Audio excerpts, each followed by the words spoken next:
Okay, so here's the second video that I have on radicals. I didn't want your files to be too big. So now we are adding and subtracting radicals, and you can only add or subtract radicals if they are alike. So in the first example on the page, you'll see square root of 5 plus square root of 7. Those are not alike. You cannot add them and get the square root of 12 because they're not alike. It's kind of like trying to add an x and a y. They're not alike. So moving to the second one, 5 square roots of 3 and 9 square roots of 3, those are alike. So when you get ready to do those, you would end up with a square root of 3. And to fix that, or to simplify it, you're going to have a square root of 3 on the back. Just keep the radical, and all you do is add the coefficients. So you would say 5 plus 9 is 14. And that would be your answer for that one. So looking at the next one, your first thought would be, hey, these aren't alike. I can't work them because they're not alike. But technically, the square root of 12 and the square root of 27 will simplify using facts that we learned earlier in this lesson. So if I look at 5 on the square root of 27, what I learned earlier in this section is that 27 isn't a perfect square, but it contains a perfect square. So I can break this down into 9 times 3. And again, I picked 9 because it's on the square list. When I get ready to simplify this, the square root of 9 would be 3, but that 3 would come on the outside. So that's where the square root of 9 went. The square root of 9 became 3 on the outside, and so that would give us a 15 outside and a 3 underneath for this piece. Okay, the second piece was the square root of 12. So 12 contains a square factor, and that of course is 4. So we could break this down into 4 times 3. The square root of 4 would be 2, and that would come on the outside since it's a perfect square, and the 3 would be left underneath. So that's how we would start. Now, once we have that part simplified, I would have 15 square roots of 3, that came from the first position, plus 2 square roots of 3, that came from the second position. And what I know from that, excuse me a second. What I know for that is I can add them up, and I can keep the square root of 3, and I can say 15 plus 2 would give me 17 of those. And that would be your answer.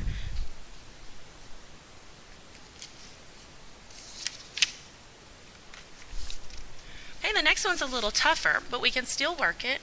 So you have 7 square roots of 18x. The square number that goes into 18 is 9.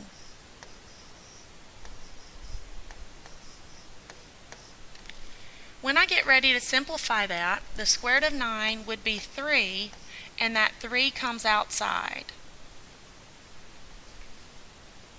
So I get 21 outside and 2 and x left underneath. Now the x doesn't come out because it's an x to the 1. Since this is a square root, you would need 2 or higher in order to get out of the radical. Okay, so then you'll see it's a minus. All I'm going to do with that minus is bring it down, and now I'm done with the minus.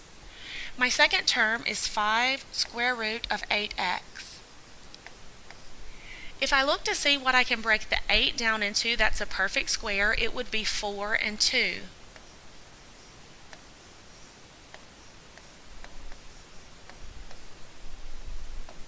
The square root of 4 is 2. So that means that this 2 here would come on the outside. So that would be 10 on the outside and 2x left in the middle. Left underneath. So now again I have like terms. I've got a 21 square root of 2x and a 10 square root of 2x. That's going to give me a 2x in my answer underneath the radical, of course. And 21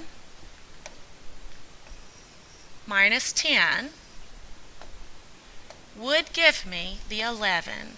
So that would be 11 square root of 2x.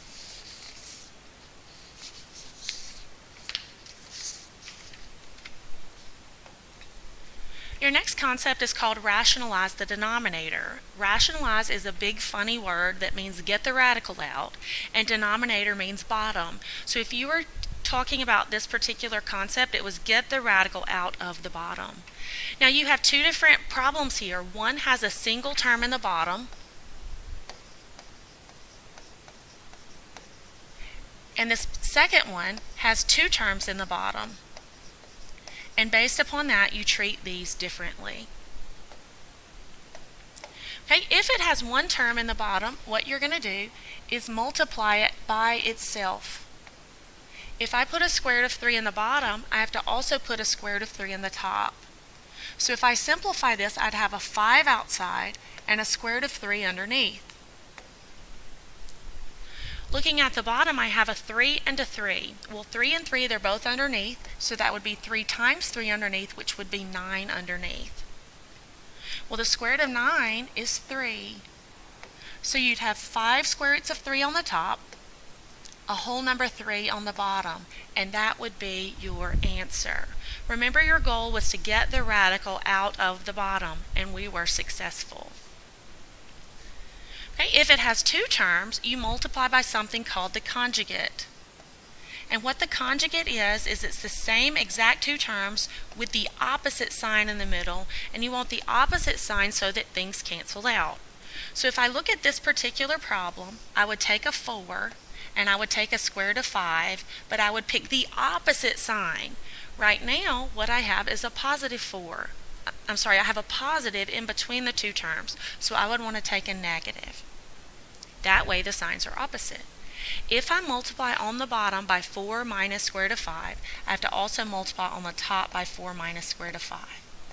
Okay, and then I'll just multiply these out. So in the top, I'll multiply the 8 through, and when I do that, I'll get 8 times 4, which is 32. And then I get 8 times the radical. Well, the 8 has to stay outside, and the 5 has to stay inside, because you can't multiply an outside and an inside. Now, what you see on the top is the final answer for the top. You cannot simplify and say 32 minus 8. The reason you can is they're not like terms. One's a radical, one's a constant, so you can't put them together. On the bottom, we'll FOIL. I'll pick another color. So 4 times 4 would give me 16. That's first. Outside would be a negative and a 4 and a square root of 5. Inside would be a positive and a 4 and a square root of 5. And then last, you have different signs, so it would be a negative. 5 and 5 underneath would be 25 underneath. Now remember, your goal for this is to get the radicals out. So looking at the red terms on the bottom, a negative 4 square root of 5 and a positive 4 square root of 5 cancel out. I also know that the square root of 5 square root of 25 simplifies and gives me a 5. So that would be negative 5 there.